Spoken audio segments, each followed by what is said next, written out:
is our affirmation. I have infinite possibilities.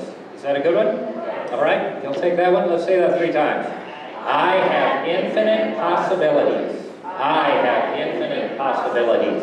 I have infinite possibilities. Isn't that exciting that you have infinite, and every one of us have infinite possibilities? How many of you have problems in life? How many of you, if you don't have one right now, just hang around, you're going to have another one. And if you don't have a big one right now, there's a big one on your horizon, you know, because that's part of the human process. The important aspect is what happens where? Within us. Within us. Remember, what did Jesus say about the kingdom? Where is the kingdom? Within. What did Jesus say about the presence and power of God? The presence and power of God was everywhere. The presence and power of God was within us. And as he went through his life and his ministry, and as he got especially to the culmination of his ministry, one of the big points that he kept saying again and again is the presence and the power within him was what was working. And he was working too. That presence and power was working together. And in that working together, magnificent and wonderful things began to happen. Back to this thing about problems and infinite possibilities. You know, every problem we have creates an infinite possibility. Years ago, there was a young couple who went on their honeymoon. Their name was Walter and Grace. And they were up there in this little cabin, and at 2 o'clock in the morning, they heard this, not on the door, just this constant, bang, bang, bang, bang, bang. And it just was relentless. It started at 2 o'clock in the morning and it continued. And it continued in the next day, and then it went away. And then on that first day, later in the day, it came back, and it was back. Then it was annoying, and it was loud. And you know what it was? It was a woodpecker. And so by day 2, they were beside themselves in the whole process.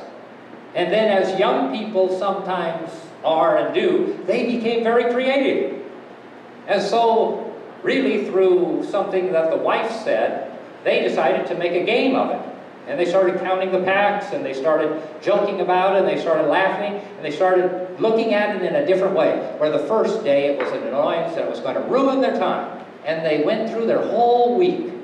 And on the last day that they were there, Grace said to Walter, "We should name him because he's our friend." Do you know what they named him? Woody the Woodpecker. Right? Woody the Woodpecker. And so Walter was an artist, and he drew a picture of Woody the Woodpecker to remember him. And he was also a creative guy and he did some cartooning. And so he had this idea that he would create a character, which would be Woody who? Woodpecker. And so he came back to Los Angeles and went to Universal Studios and some places because, of course, there was Mickey Mouse, right? And there was Donald Duck, and there was Lassie, and there was all this love for animals. And do you know what everybody told him, including beginning with Universal Studios and the rest of them? Nobody's going to like a woodpecker.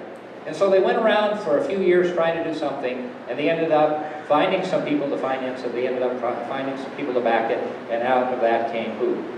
Woody the Woodpecker. And what's the affirmation today? I have infinite possibilities. I have infinite possibilities. You and I have infinite possibilities because we have infinite intelligence. And why do we have infinite intelligence? We have infinite intelligence because God has infinite intelligence. And it isn't within a select number of people or people of certain faith or people of anything. It is that in all of creation, the one thing that we know, maybe all of life, but we know from the teaching that the presence and the power resides dynamically within humankind. Every single human being, you and I, came into this existence and always have infinite possibilities. And we have all kinds of excuses why those infinite possibilities don't become a reality. You know, I was a psychologist and used to practice a little bit. And one of the things that happens in that is how many of us find excuses and reasons why the infinite possibilities don't come forth. The lessons that we had in Scripture this morning had to do with letting go of the past, right? And looking forward and connecting with that presence and that power, and understanding and allowing that presence and that power to be manifest within us. One of the things I think in the life and ministry of Jesus that we miss so often is, if you look at what he taught in his brief ministry and in the demonstration of his life, it was the kingdom teaching. 117 times in the King James Version, we see references to the kingdom. And what did he say clearly about the kingdom? The kingdom is where? Within. And the kingdom of heaven brings the reality and the truth and the awareness of that power and grace of God. But the reality and truth is that out of the most unassuming circumstances and situations, out of the events and opportunities of our life, out of the most challenging times, come wonderful and magnificent things.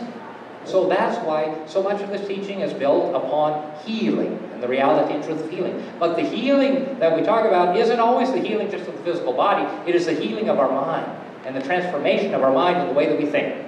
Myrtle's favorite hymn, God is the source of my supply, ready the good to multiply.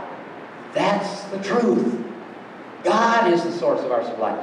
Not where you came from, not your education, not what happened to you, not what's going on in the world.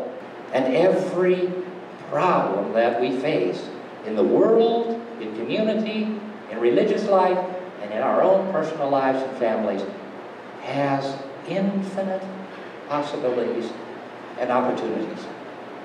And all we need to do is see the opportunity. See the circumstance as an opportunity.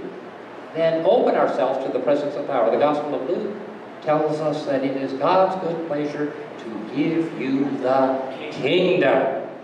It is God's good pleasure to give you the kingdom. And not only is it God's good pleasure to give you the kingdom, God has given it to you. Because God created all that is in the book of Genesis. It says, God created all that is and said it was good. And nowhere does God revoke that statement, ever.